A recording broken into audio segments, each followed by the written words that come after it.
Nirvana's Nevermind is not only one of the greatest rock albums of all time, but the album cover is one of the most iconic album covers of all time. Everyone has seen it. Whether you like Nirvana, you hate Nirvana, you have seen that album cover. Soon as you see that baby going for that dollar, you know exactly what it is. And that baby's name is Spencer Elden, and he has grown up to sue the estate of the late singer and guitarist of Nirvana, Kurt Cobain. He is suing Kirk Weddle, who is the photographer, and he is suing DGC Records. He's looking for $150K per each defendant. In Spencer's suit, there's some really wild shit going on here. We'll break it down bit by bit. He claims, and this is a quote from the suit, that before they put the baby underwater, to trigger a visceral sexual response from the viewer, they activated Spencer's gag reflex. And they also claim that pairing the nude child with the dollar bill on a fish hook makes it look as if Spencer is being depicted as a sex worker. Which, of course, if you're going to go through with this suit, you have to make some sort of sexual connection there, because if you look at this picture, there is none. You would have to be a pretty sick motherfucker to get any sexual pleasure out of that album cover. If you are sexually triggered by the cover to Nirvana Nevermind, you're a fucking pedophile, bro. Sorry to tell you, but you're a sick fuck. To have even written this lawsuit out, like somebody go through this lawyer's computer. This motherfucker's disgusting. Poor Spencer. I feel like he's being taken advantage of, but it's clear that Spencer is one dumb motherfucker. Because for years, just search the guy's name and endless pictures of him recreating the shot as an adult. But you know, obviously with shorts on, not with his dick out, but he's clearly never had a problem with it. There are several quotes. He was part of the 25th anniversary of Nevermind, and he actually went and recreated the shot for Nirvana. How long do you think you would have to know Spencer before it would come up that he was the Nirvana baby? Wouldn't that be a great, like, fucking opening line if you were trying to get chicks and you're like, hey, so you've seen my dick, right? Of course, the woman would be puzzled. She'd be like, what the fuck are you doing? That's when you flip it on her and you show her the picture of the Nirvana baby. Like, I'm the Nirvana baby, motherfucker. I guarantee you that has gotten him laid at some point. If it never did, then he fucked up, because it's the perfect icebreaker. I mean, how could you have something better than that?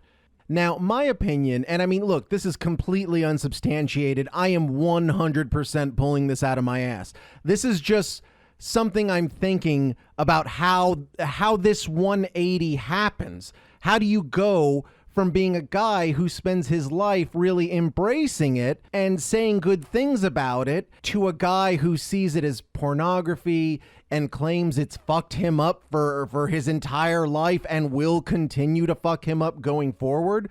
What happens is a lot of times you're hanging out with people and, you know, everyone has their opinions. Everybody always has something to say.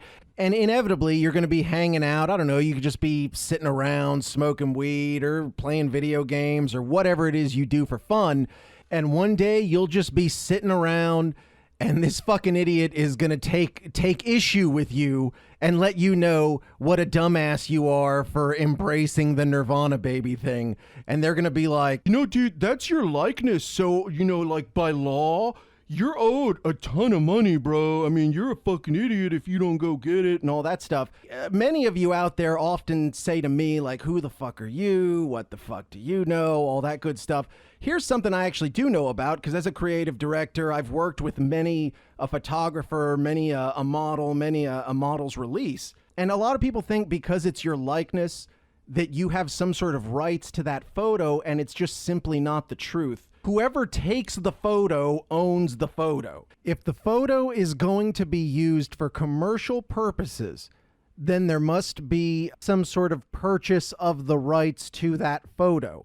Otherwise, you look at like paparazzi photographers and shit like that, they can go take pictures of any famous person, turn around and sell it to TMZ or whatever, and it's 100% legal. It doesn't matter if they're using somebody else's likeness to profit there, because it falls under the guise of photojournalism. That being said, Spencer's dad, Rick, has admitted on NPR in '08 that he was paid $200 for the shoot. So his fucking numbskull son is up here saying, my guardians never gave consent and I never gave consent. Well, you're 4 months old, you can't give consent, so that doesn't fucking matter.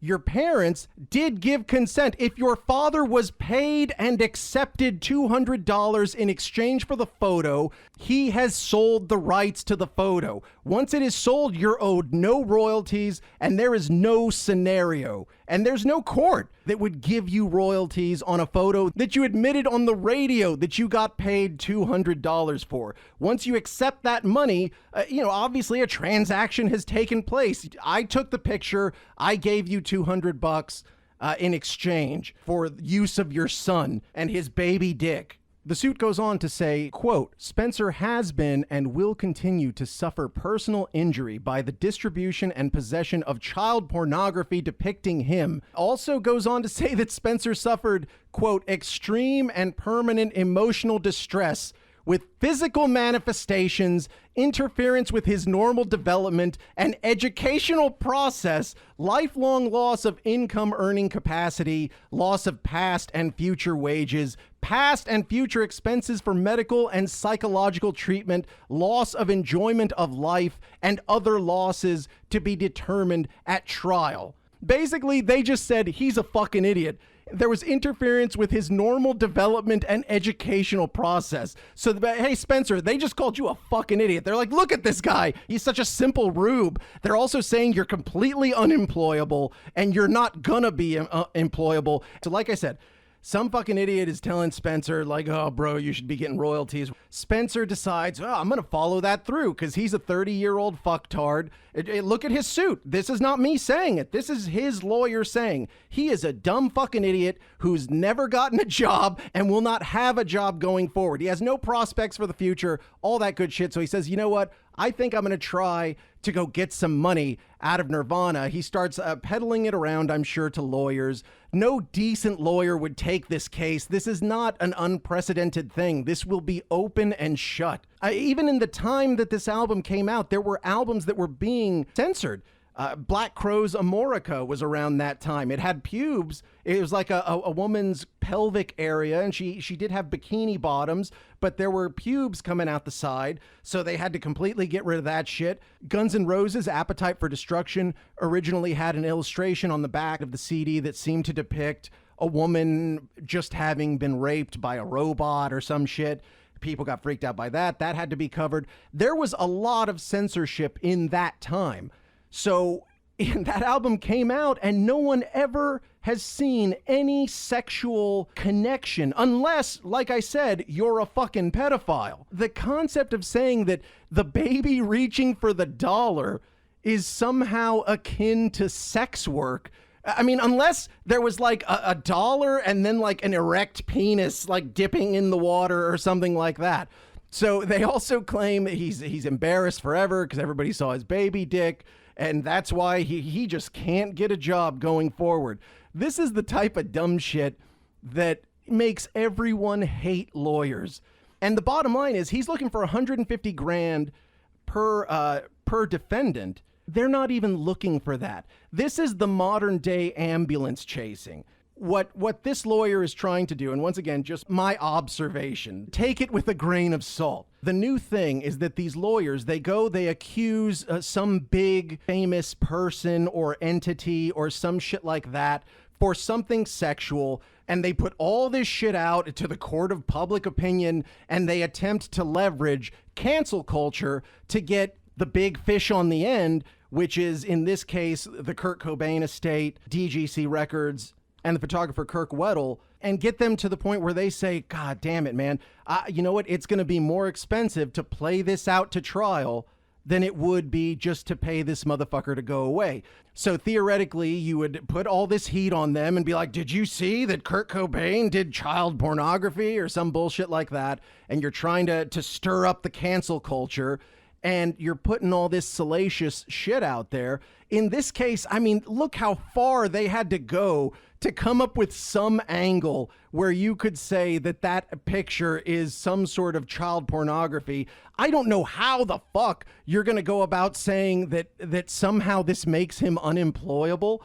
Also in the suit, he claimed that Kirk Weddle had promised that they were going to cover the genitals with a sticker and that they never did that. Now, I bought that fucking album in the moment. I was in 6th grade when that fucking album came out.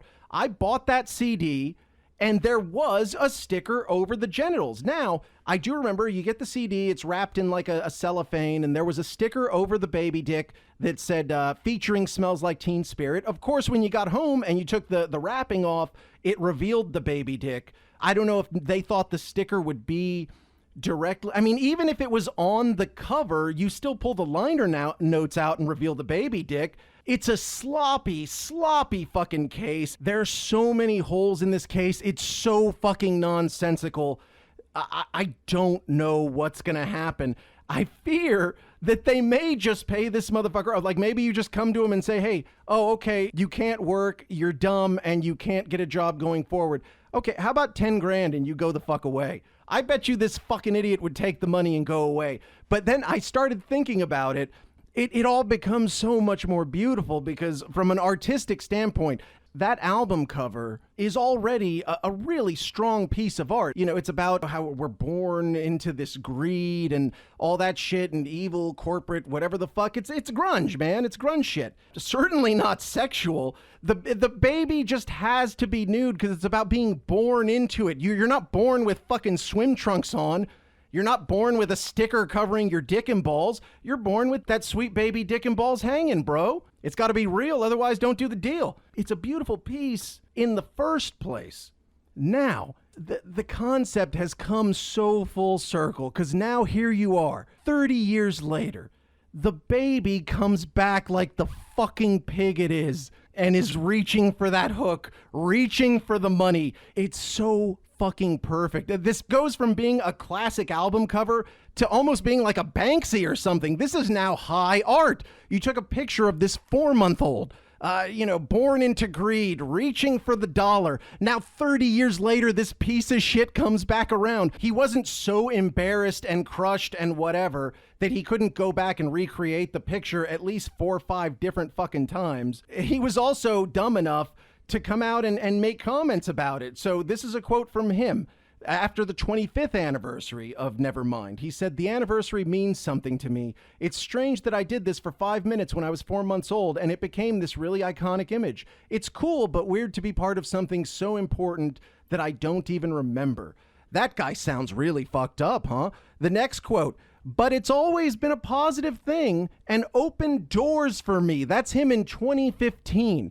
So the guy who says that he is unemployable, stupid, and will never be successful on any level has also in the past said that this has opened doors for him. So which is it, you fucking idiot? You'd have to go find a really sick fuck. If you could find a pedophile judge, then maybe you could get something there, because you show him the picture, try to get him hard, and see if you can sway the guy. But yeah, man, I started thinking about it and I said, this is so sweet. I feel like Kurt would appreciate this. I feel like somewhere, whether you believe in heaven, hell, whatever the fuck you believe in, somewhere out there, Kurt Cobain is just fucking roffling and LOLing because the fucking baby came back and sued. That's so beautiful in a lot of ways. Thank you, Jesus.